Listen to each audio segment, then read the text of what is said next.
সারা দেশ থেকে আগত সম্মানিত নন এমপিও শিক্ষক আপনারা যারা এখানে আমরা উপস্থিত হয়েছি, আমাদের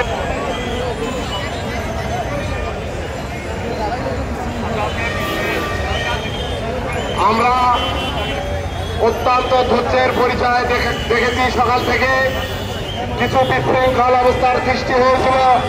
আমাদের সম্মিলিত শিক্ষকদের নেতৃত্বে, সকল শিক্ষকদের নেতৃত্বে আমরা কারোর পাতানো ফাঁদে পা দেয়নি। এই জন্য আমি আপনাদেরকে ধন্যবাদ জানাই।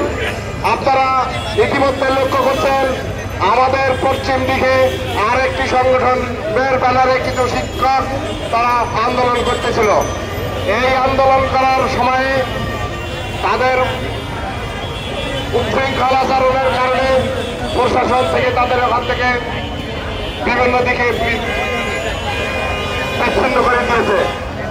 আমরা সেই দিকে না যেয়ে আমরা প্রত্যেকে আমাদের নিজের দাবির প্রতি আমরা অটল থাকি। আমাদের জায়গাতে আমরা অবস্থান করি। আমরা যদি অবস্থান করতে ব্যর্থ হই, আমাদের দাবি আদায়ও ব্যর্থ হয়ে যাবে। আমরা কি চাই আমাদের এই অর্জিত যে আন্দোলন এইটা হাইজ্যাক হয়ে যাক? নিশ্চয়ই চাই না। আমরা যদি প্রথম দিকেই তাদের সাথে সুর মিলিয়ে রাস্তা ব্লক করে দাঁড়াতাম, আমরা এখানে এই অনুষ্ঠান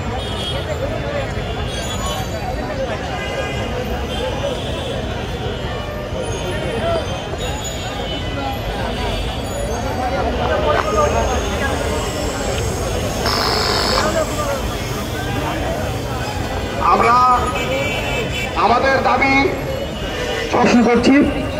আমরা এখানে আপনারা যারা আন্দোলন করতে এসেছেন, আপনাদের সবার উপস্থিতিতে আমরা নিচ্ছি যে আমাদের সঙ্গে এই আন্দোলনে কতটি প্রতিষ্ঠান আমাদের সঙ্গে যুক্ত হয়েছে সেই সংখ্যাটা আমাদের জানা দরকার, এবং সেই সংখ্যাটা আমরা সরকার বাহাদুরের কাছে পৌঁছাতে চাই। সেই কারণে আমরা প্রতিষ্ঠান নিবন্ধনের চেষ্টা করছি। গতকাল থেকে এটা শুরু হয়েছে। আপনারা সবার জন্য যেটা অবগতির জন্য আমি বলছি, একটা প্রতিষ্ঠান একবারই নিবন্ধন করবেন। একটা প্রতিষ্ঠান একবারই নিবন্ধন করবেন। দুইবার নিবন্ধন করলে আমাদের জন্য সেটা বিড়ম্বনা হবে।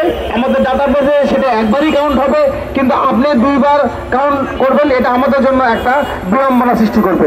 আমি সবার দৃষ্টি আকর্ষণ করছি, একটি ঘোষণাও করছি, যিনি একবার আমাদের প্রতিষ্ঠান উপস্থিতির যে নিবন্ধন, সেই নিবন্ধনটা একবার করেছেন, তিনি দ্বিতীয়বার করবেন না।